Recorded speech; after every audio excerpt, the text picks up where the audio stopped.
Hey, what's up, everyone? This is Minnesota Mike back with you for another video. This is another one in just my live stream series, which, haven't done one of these in a while, and there are just a crap ton of anniversaries that we're going to be focusing on. Um, over the next month or so, honestly. But this one is one of my absolute favorites. Highway 61 Revisited, the Bob Dylan album, turned 60 years old on August 30th. And I was busy celebrating an anniversary of my own on August 30th. And so pushed the live stream back and then pushed back another day because I saw a bunch of my girls play soccer last night, and it was terrific. So shout out to them. But now we are here for Bob Dylan. So we're going to play the songs on Highway 61 Revisited. I say we're, and this is funny because, this is when he went, electric and full band and all of that. And I do not have that. This is going to ironically be an acoustic version of Highway 61 Revisited. But it's still going to be terrific. And this was really Dylan's coming out party as an electric musician. He kind of previewed it on Bringing It All Back Home and a little bit on Another Side of Bob Dylan as well, but mainly Bringing It All Back Home, which was released earlier in 1965. And the big hit off of this particular record starts off the record, which is nuts because it somehow gets better from there. But this is Like a Rolling Stone, and I hope you enjoy it.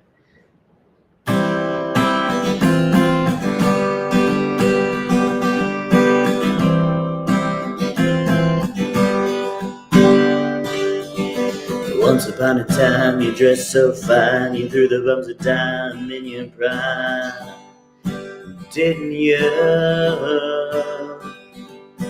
People call, say, beware, tile, you're bound to fall, you thought they were kidding you.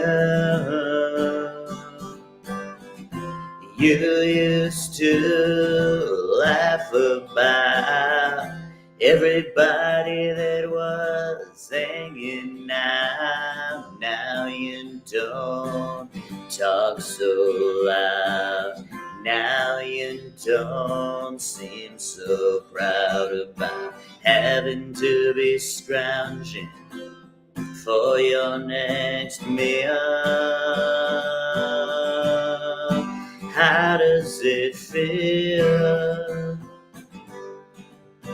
How does it feel to be without a home, like a complete unknown, like a rolling stone? Oh, you've got all the finest schools, alright, Miss Lonely, but you only used to get just a net. And nobody's ever taught you how to live on the street. Now you find out you're gonna have to get used to it. You said you'd never compromise with a mystery tramp, but now you realize he's not selling any alibis as you stare into the vacuum of his eyes and say, do you want to make a deal? How does it feel? How does it feel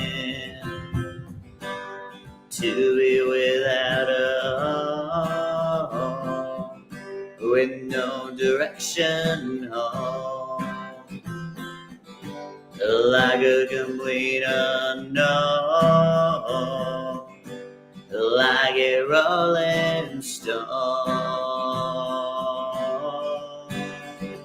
Oh, you never turn around to see the frowns of the truckers and clowns as they used to do tricks for you. You never understood that it ain't no good. You shouldn't let other people get your kicks for you. You used to ride on your chromos with your diplomat, who carried on his shoulder a Siamese cat. Ain't it hard when you discover that he wasn't really where it's at, after he took from you everything that he could steal? How does it feel? How does it feel to me without a home, like a complete unknown, with no direction home, like a rolling stone?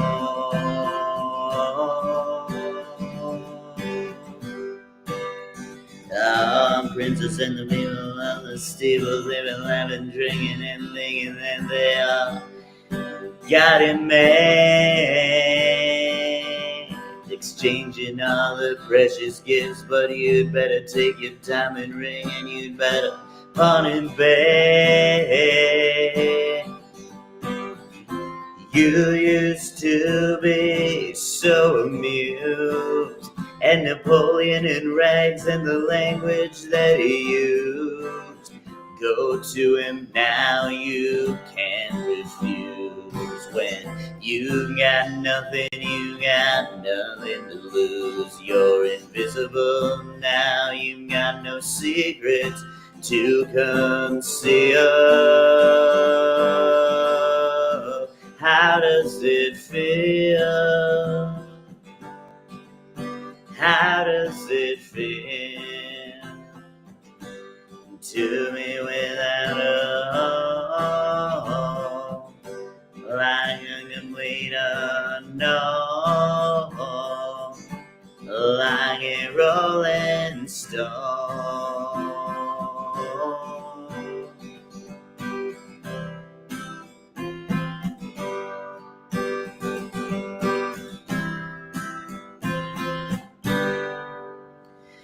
All right, and that was Like a Rolling Stone. Like I said, the song that kicks off Highway 61 Revisited. Now, if I'm not mistaken, he released this as a single, and then he released as a standalone single, Positively 4th Street, even though at that point he had already, I believe, released Highway 61. But two of the best diss tracks of all time. People normally think of the rap genre with that, but just, vicious takedowns. And then, of course, Idiot Wind 10 years later after all of that. Interesting thing about that, and a lot of people know this, but I'll tell it anyway because it's a really cool story.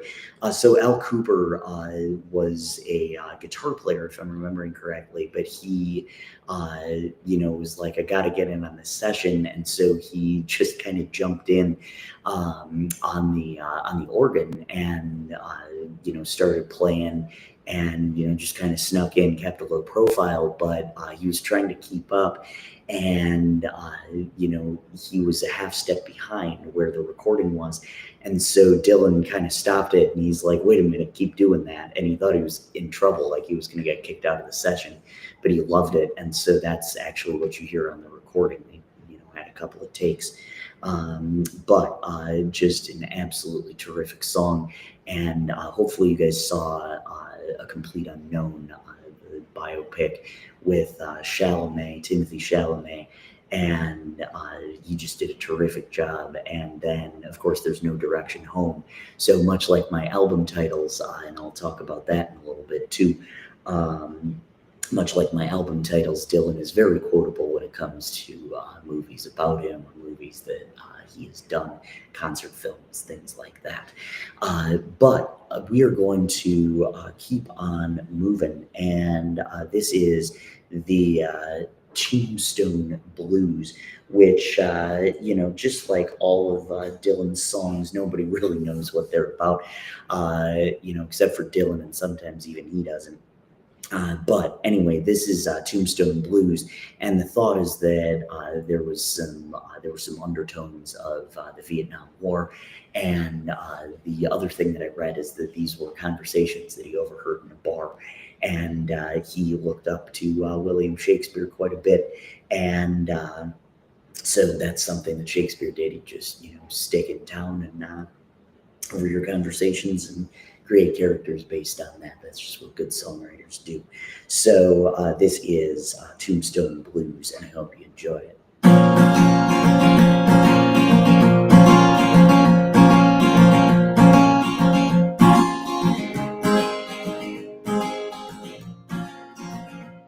Swing pretty things are in bed now, of course. The city's fathers, they're trying to endorse the reincarnation and more review source, but the town has no need to be nervous.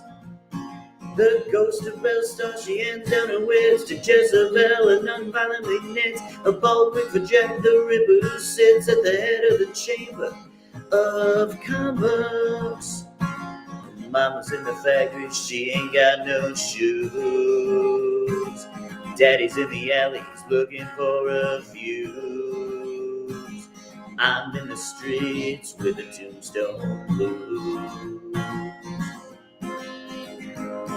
The hysterical bride in the penny arcade, screaming she moans, I've just been made. Then since I put a doctor who pulls down the shades, says my advice is to not let the boys in.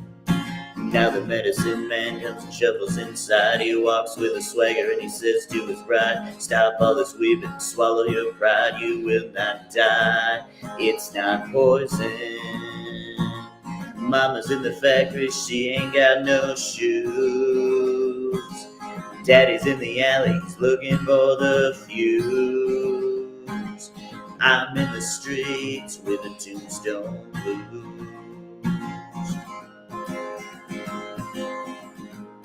Well, John the Baptist, after torturing a thief, looks up to a zero, the commander-in-chief, saying, tell me, great hero, please make it brief. Is there a hole for me to get sick in? The commander-in-chief answers while chasing a fly, saying death to those who whimper and cry, and dropping a barbell, he points to the sky, saying the sun's not yellow, it's chicken. Mama's in the factory, she ain't got no shoes. Daddy's in the alleys looking for a fuse. I'm in the streets with the Tombstone Blues. The king of the Philistines, the soldiers to save, puts jawbones in the tombstones, flatters their grave, puts pipers in prison, fattens the slaves, and sends them out to the jungle. Gypsy Davy burns all their camps with his faithful slave Pedro behind a meat tramps with a fantastic collection of stamps to win friends and influence his uncle. Mama's in the factory, she ain't got no shoes. Daddy's in the alleys looking for the fuse. I'm in the streets with the Tombstone Blues.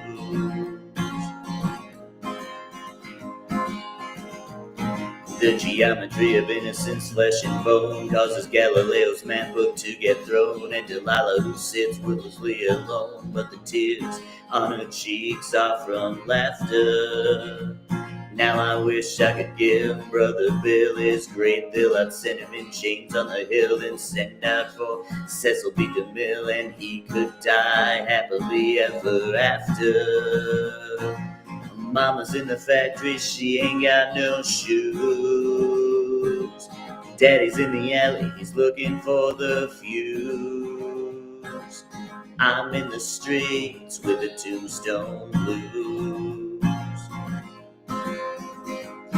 Where Ma Rainey and Beethoven unwrap their bedroll, tuba players rehearse the flagpole, the National Bank and profit roadmaps for the soul to the old folks, home and in college. Now I wish I could write you a melody so plain that could hold you, dear lady, from going insane, that you could ease and cool your pain of useless and pointless knowledge. Mama's in the factory, she ain't got no shoes. Daddy's in the alley, he's looking for the fuse. I'm in the streets with a tombstone blues. All right, and that was the Tombstone Blues.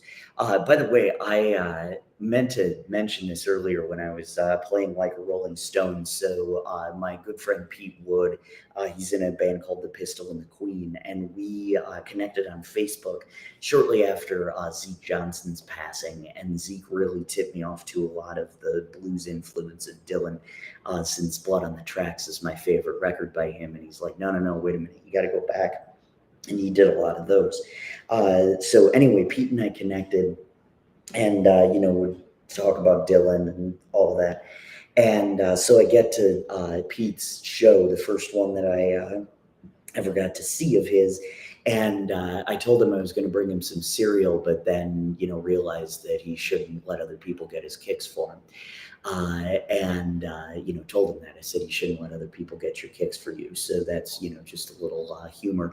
And of course, I'm assuming you're laughing because, I can't actually see the audience right now. But that is okay. So I mentioned earlier that all of my albums, for the most part, are named after song lyrics. And the whole reason why I do this is because of Can't Buy a Thrill by Steely Dan. And so even before I knew the song, I knew that they named their album after a lyric in the Dylan song, It Takes a Lot to Laugh, It Takes a Train to Cry, which is the next one that I am going to play. And so there's a line, you'll hear it, and it's Can't Buy a Thrill. And I do want to point out that in 1997, when Dylan released Time Out of Mind, there was a song of his called, it was the album Time Out of Mind. And there's a song on Gaucho that's also called Time Out of Mind. So he kind of returned the favor, even though it was a song title rather than a set of lyrics. But anyway, this is It Takes a Lot to Laugh, It Takes a Train to Cry.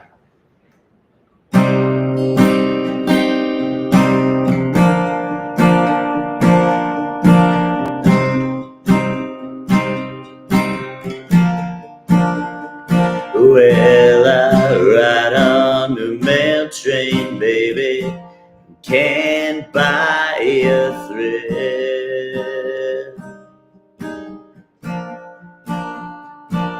Well, I've been up all night, baby, leaning on a windowsill. Well, if I die on top of the hill, and if I don't make it, you know my baby will. Don't the moon look good, mama, shining through the trees? Don't the brakeman look good, mama, flagging down the double E? Don't the sun look good going down over the sea? Don't my gal look fine when she's coming after me? Now the winter time is coming, the windows are all filled with frost. I want to tell everybody, but I could not get across. Well, I wanna your lover, baby. I don't wanna be your boss. Don't say I never warned you when your train gets lost.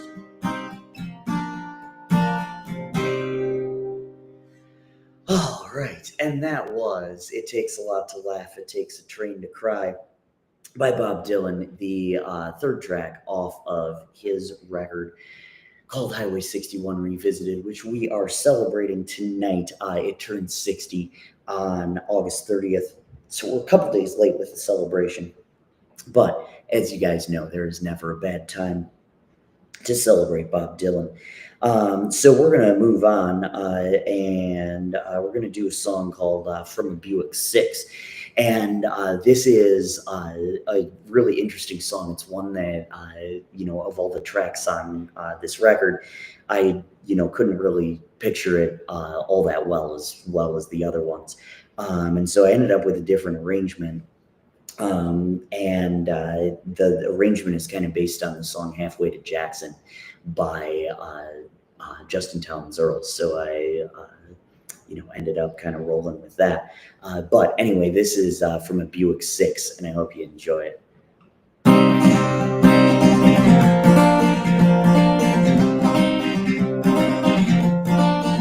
I got this graveyard woman, she keeps my kid, but my sofa mama, she needs me hit. She's a junkyard angel, and she always gives me bread.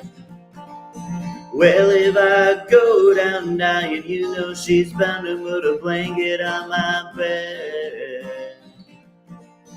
Well, when the pipeline gets broken and I'm lost on a river bridge, I'm cracked up on the highway on the river's edge. She comes down the thruway, ready to sew me up with thread. Well, if I go down dying, she's bound to put a blanket on my bed. Well, she don't make me nervous, she don't talk too much, she walks just like Bo Diddley, she don't need no crutch, she keeps this 14 unloaded up with lead. Well, if I go down dying, she's bound to put a blanket on my bed.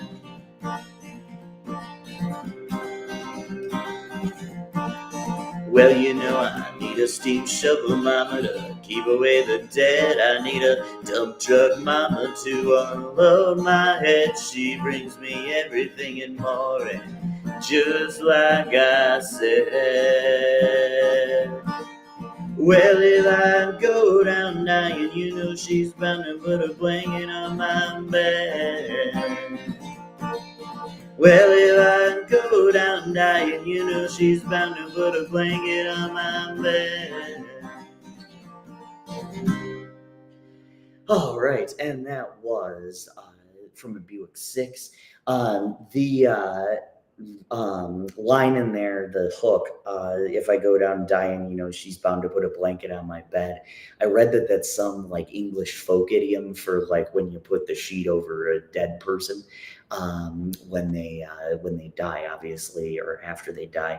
And so that's just kind of like, okay, yeah, he's done in, and there's no helping him there.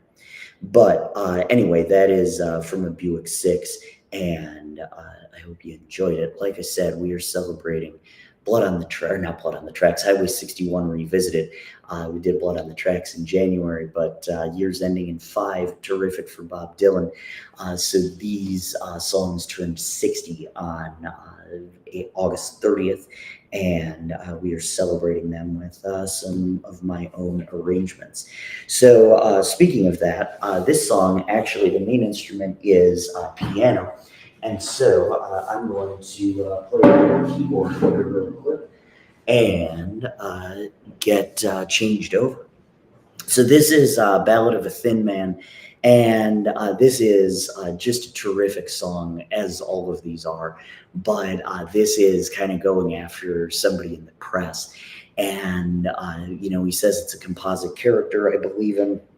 And there are just a handful of people who just really don't understand Dylan. And he was so anti-establishment, still is to an extent, but in his writing, especially in this period. And so it's just really interesting. And then even a year after that, when he was doing the Australian leg of that crazy 1966 tour, somebody asked him, a reporter asked him, is it important to you that your songs are personal? And he looked at him and he said, would you ask the Beatles that question? And no, they wouldn't. So anyway, he took that personally, to use the phrase. Like I said, he and the media have always kind of had a fraught relationship. But this is kind of about that. This is Ballad of a Thin Man, and I hope you enjoy it.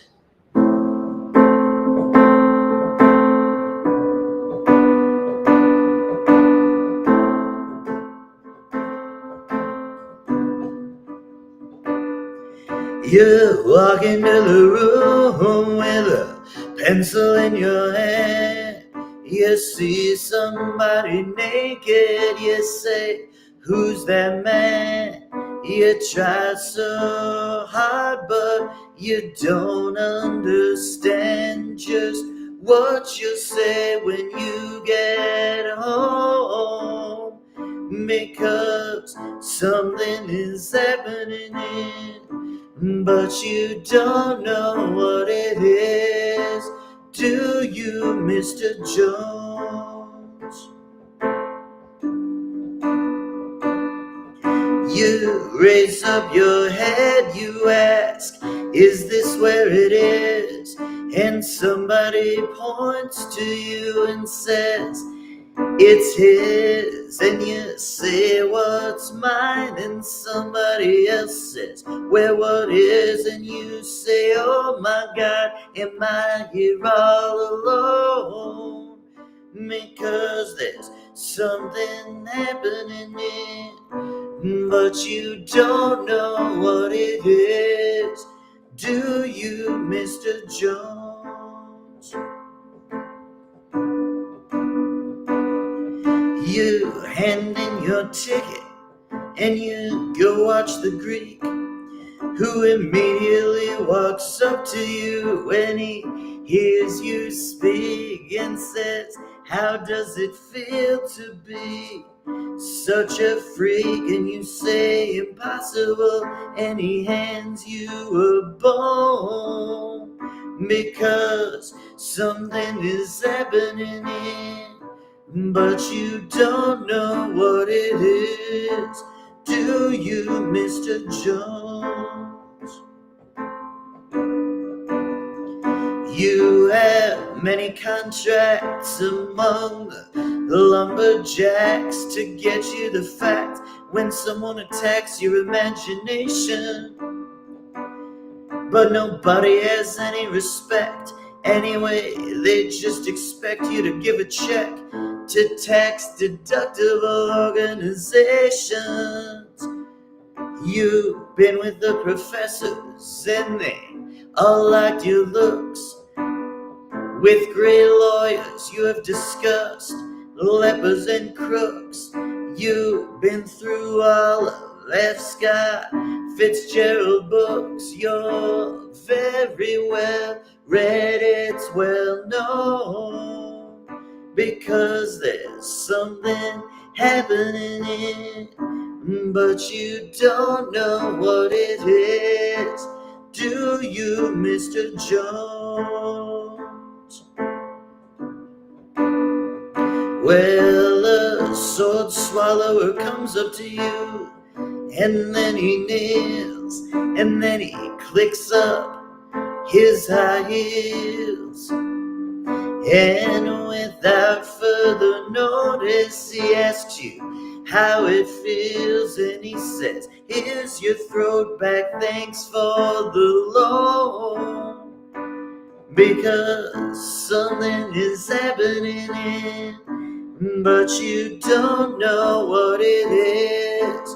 Do you, Mr. Jones?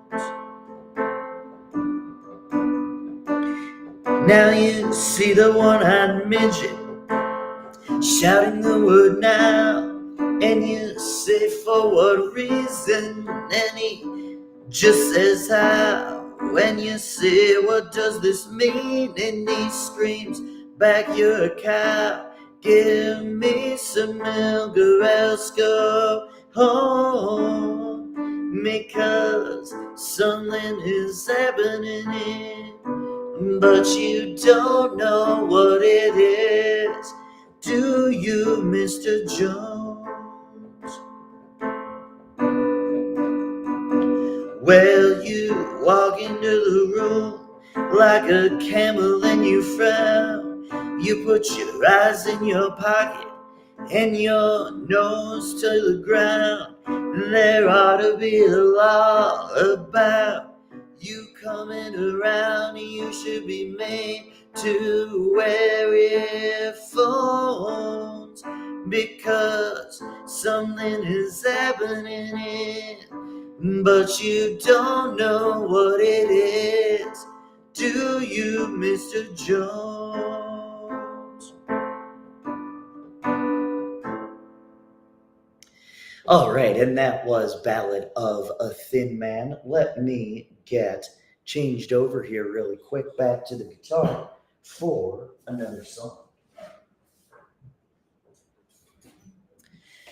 So this next one is a song called Queen Jane Approximately. And I'll talk about this one a little bit more later in terms of my interpretation of it. But at its simplest form, it's just about somebody who kind of has a rough life. And he says, when you are ready to leave that rough life, come out and meet me. And it's kind of sweet, honestly. And that's coming from me. I don't normally like sweet songs. Well, I do. I just don't relate to them. But anyway, this is Queen Jane Approximately.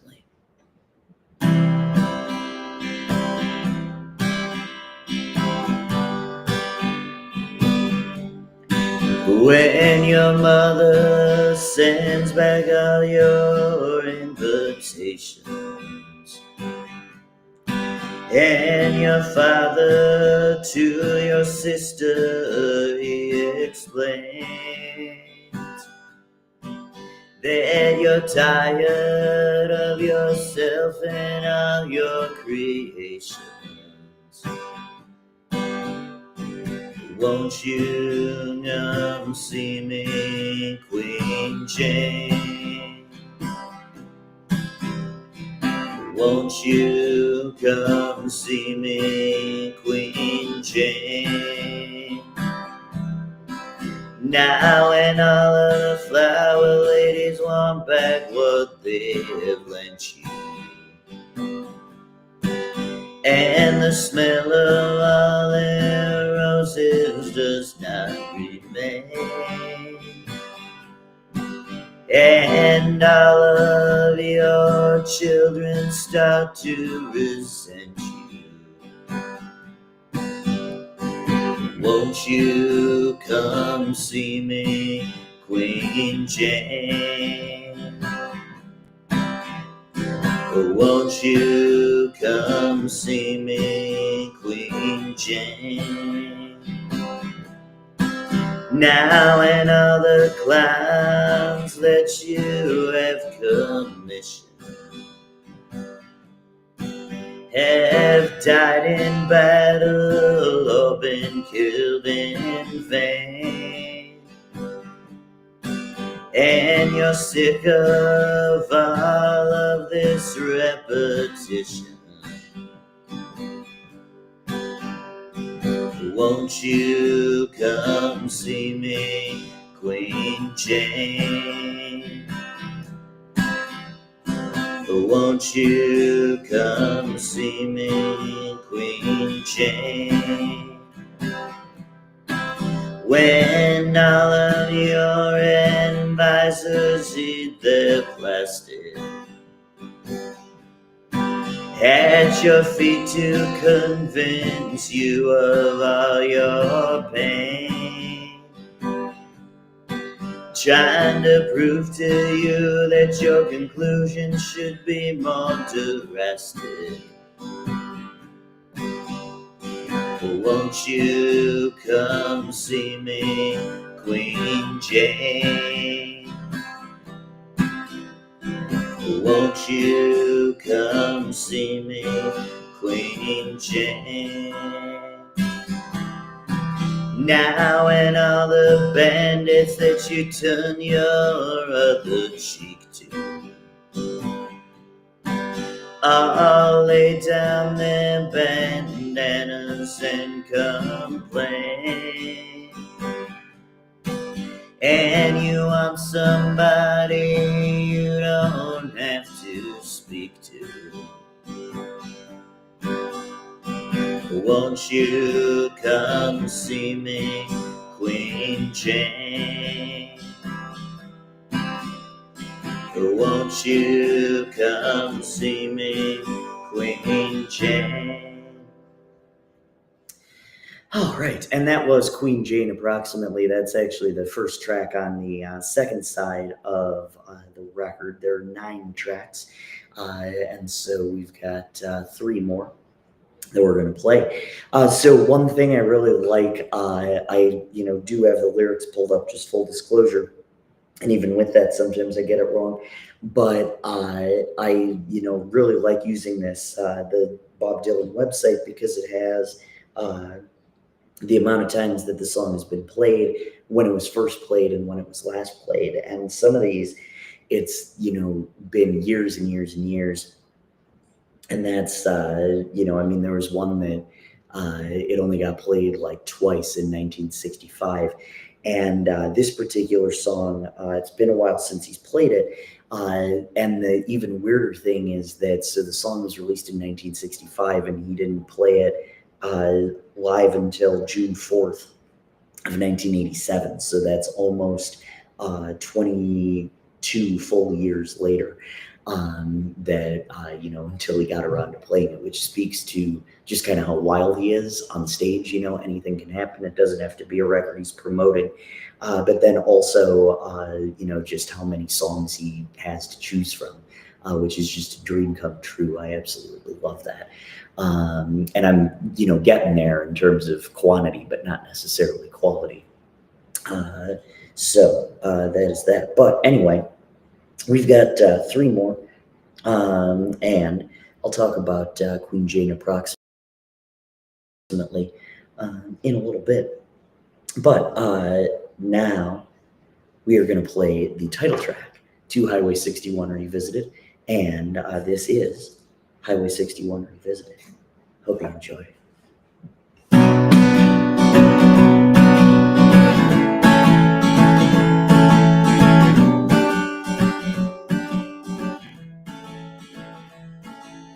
God said to Abraham, give me a son. Abe says, man, you must be putting me on. God says no.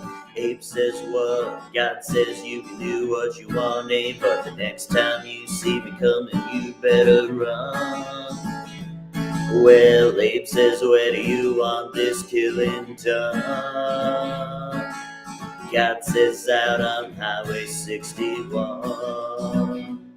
Well, Georgia Sam had a bloody nose. The welfare department, they wouldn't let him no clothes. He asked for Howard, where can I go? Howard said, there's only one place I know. Sam said, tell me quick, man, I gotta run. Old Howard just pointed with his gun and said that way down on Highway 61. Well, Mac the Finger said to Louis the King, I got 40 red, white, and blue shoestrings and 1,000 telephones that don't ring. Do you know where I can get rid of those things? And Louis the King says, let me think now for a minute, son. And he said, yes, I think that can easily be done. Just take everything down to Highway 61. Now the fifth daughter on the 12th night told the first father that things weren't right. My complexion, she said, is much too white. He said, come here and step into the light. He says, you're right. Let me tell the second mother this has been done. But the second mother was with the seventh son, and they were both out on Highway 61. Now the roving gambler was very bored. He was trying to create the next world war. He found a promoter who nearly fell off the floor. He said, I never been engaged in this kind of thing before, but yes, I can think of where it can easily be done. We'll just put some bleachers out on the sun and have it on Highway 61.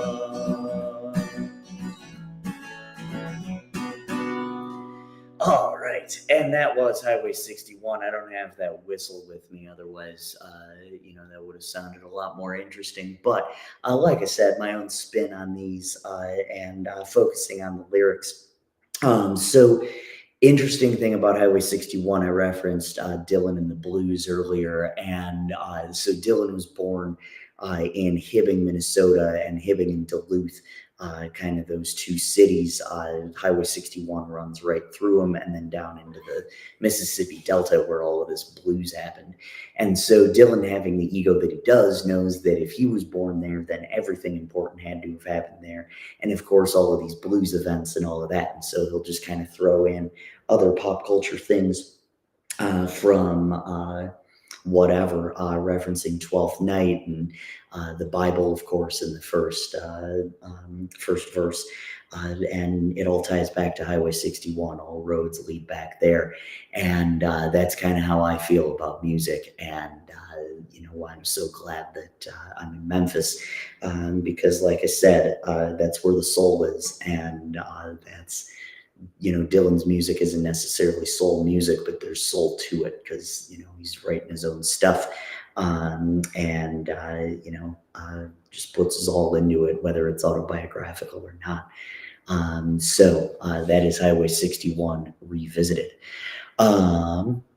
Okay, cool. So we've got two more songs, and one of them's kind of long.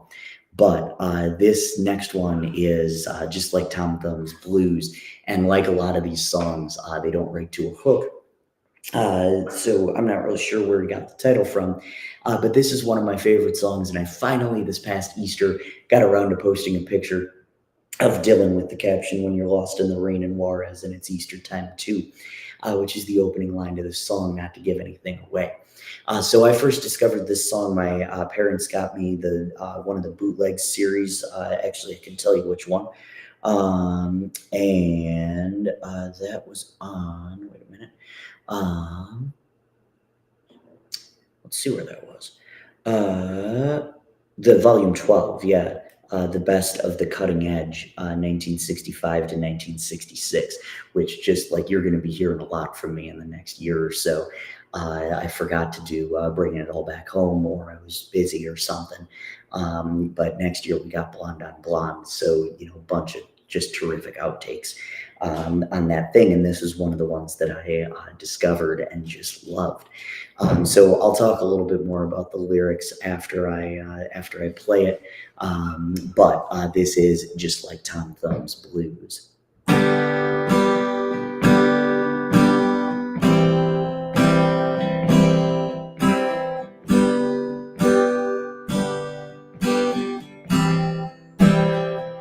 When you're lost in the rain in Juarez and it's Easter time too,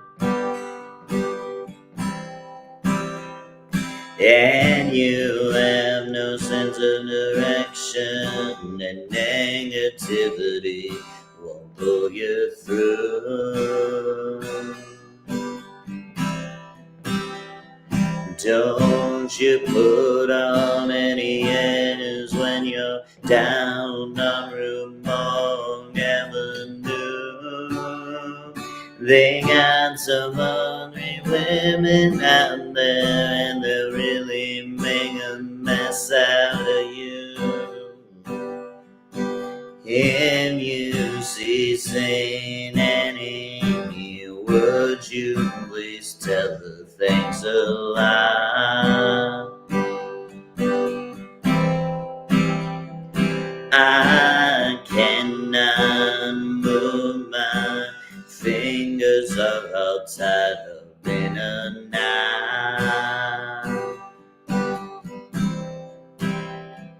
And I don't have the strength to get up and take another shot. And my best friend, my doctor, won't even say what it is I've got. Sweet Melinda, the peasants call her the goddess of gloom.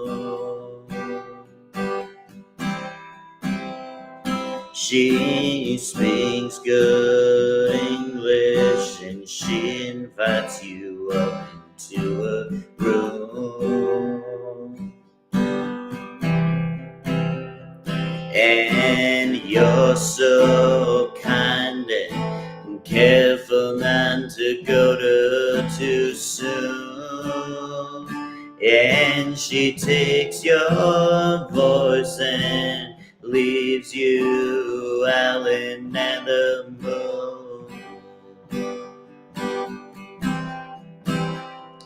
About housing project, let's see the fortune or fame. You must pick one or the other. No, either of them are the one they claim.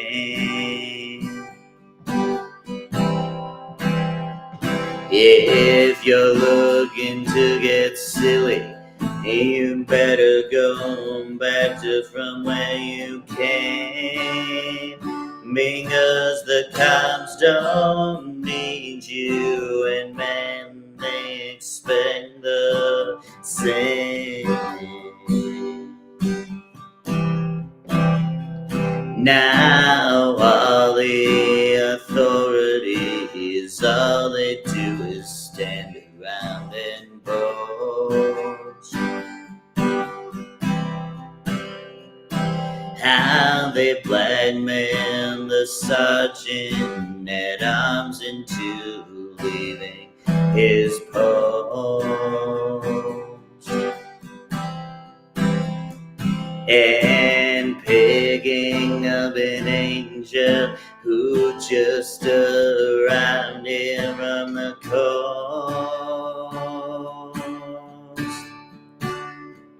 who looked so fine at first, but left looking just like a ghost. I started out on burgundy, but soon I hit the harder stuff. Everybody said they'd stand behind me when the game got rough, but the joke was on me. There was nobody even there to call my bluff. I'm going back to New York City. I do believe that I've had enough.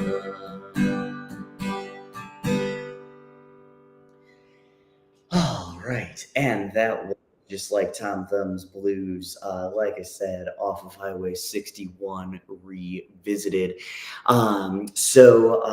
That particular song, like I said, is one of my absolute favorites.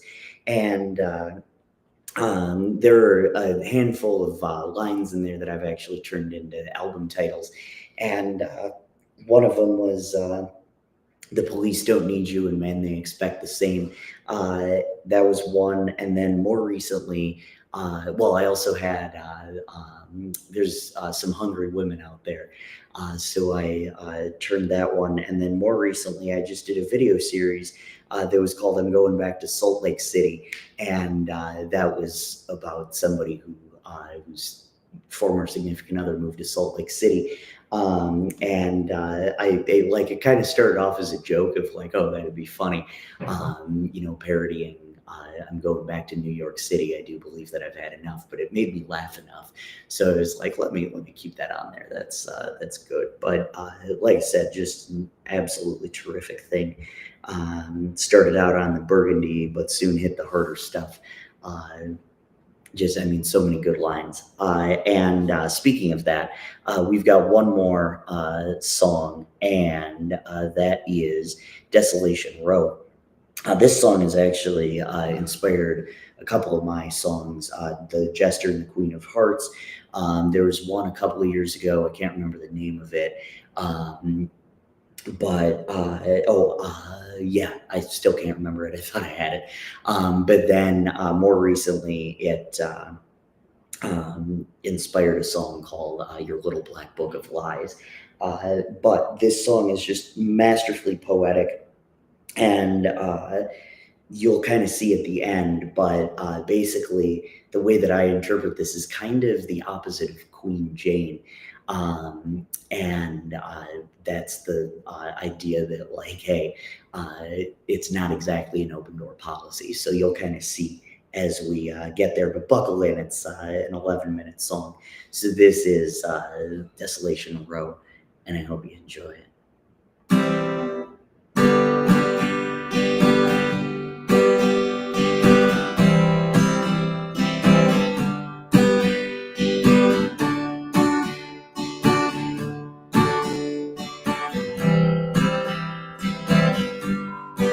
They're selling postcards of the hanging. They're painting the passports brown. The beauty parlors filled with sailors. The circus is in town.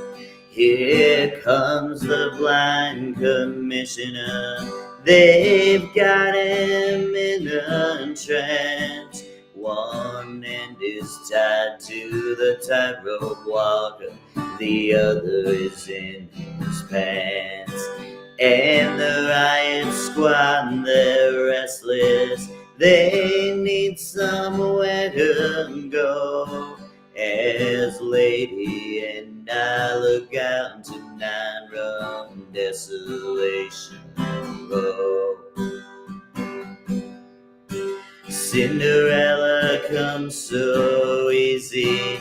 It takes one to know when she smiles and puts her hands in her back pockets, Betty Davis style.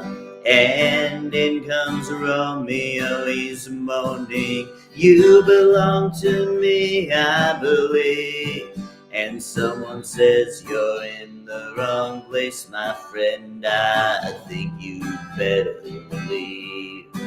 And the only sound that's left after all the ambulances go is Cinderella sweeping up on Desolation Row.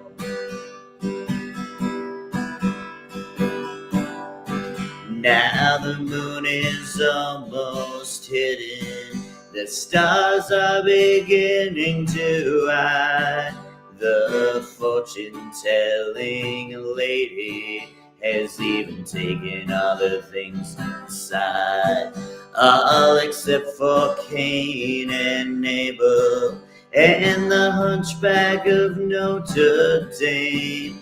Everybody is making love or else expecting rain.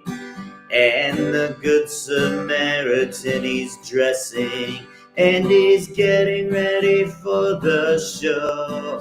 He's going to the carnival tonight on Desolation Row. Now Ophelia, she's near the window. For her I feel so afraid. On her 22nd birthday, she's already an old maid.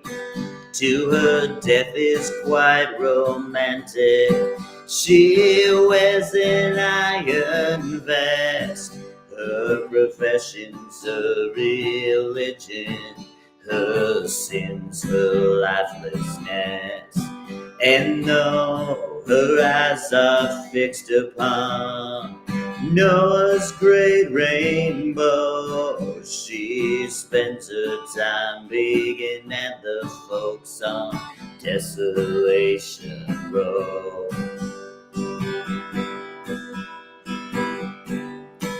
Einstein disguised as Robin Hood with his memories in a trunk. He passed this way an hour ago with his friend, a jealous monk. He looked so immaculately frightful as he bummed a cigarette. Then he went off sniffling drain pipes and reciting the alphabet. Now you would not think to look at him, but he was famous long ago for playing the electric violin on Desolation Row.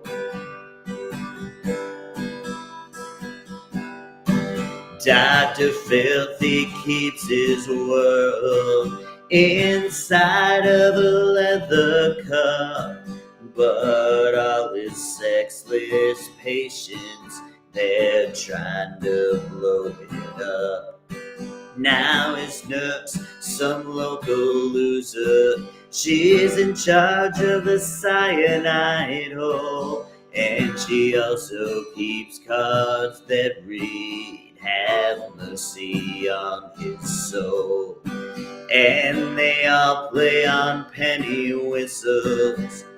You can hear them blow if you lean your head out far enough from Desolation Row.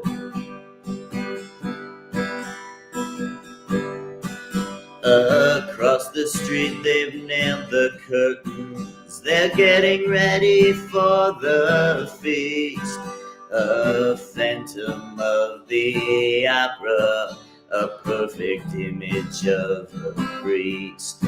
They're spoon-feeding Casanova to get him to feel more assured. Then they kill him with self-confidence after poisoning him with words. And the phantom's shouting to skinny girls, "Get out of here if you don't know. Casanova is just being punished for going to Desolation Row." Now at the midnight, all of the agents and the superhuman crew come out and round up everyone that knows more than they do.